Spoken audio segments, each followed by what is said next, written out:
আজকে আমরা খুবই গুরুত্বপূর্ণ একটা হিসেব করব। 1,00,000 টাকা আপনি যদি 1 বছরের জন্য কাউকে বিনা সুদে ঋণ হিসেবে দিয়ে থাকেন, তাহলে ক্ষতিটা কি শুধু ওই 1,00,000 টাকাতেই সীমাবদ্ধ থাকে? না, ক্ষতির হিসেবটা অনেক লম্বা। প্রথমেই আসে মুদ্রাস্ফীতি।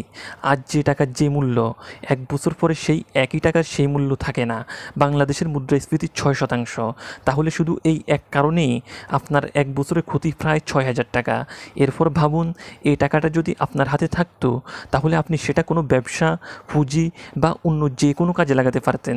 সেখান থেকে বছরে অন্তত 10,000 টাকা আয় হওয়ার সম্ভাবনা ছিল।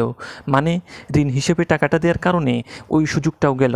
তারপর আসে জাকাতের বিষয়। যেহেতু টাকাটার মালিক আপনি যদি মুসলিম হন, তাহলে ওই টাকার উপর 2.5% হারে জাকাত দিতে হবে। 1,00,000 টাকায় সেটা দাঁড়ায় 2,500 টাকা। কিন্তু এখনও তো ঝামেলা শুরুই হয়নি। টাকা ফেরত চাওয়ার সময় শুরু হয় আসল ঝামেলা। ফোন করতে হয়, বারবার মনে করিয়ে দিতে হয়, তাড়া দিতে হয়। ফোনের খরচ, যাতায়াতের ভাড়া, আর আপনার প্রচুর সময় নষ্ট হবে।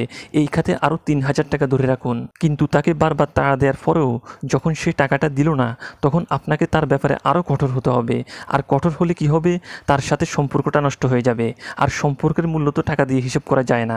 অর্থাৎ সম্পর্কের ক্ষতিটা বাদ দিলে শুধুমাত্র আর্থিক ক্ষতিই দাঁড়ায় 21,500 টাকা। আর যদি এমন লোককে ঋণ দিলেন যে পুরো টাকাটাই মেরে দিল, তাহলে তো আমছালা দুই গেল। তো ভিডিওটি কেমন লাগলো? ভালো লাগলে চ্যানেলটি সাবস্ক্রাইব করে ফেলুন। আল্লাহ হাফেজ।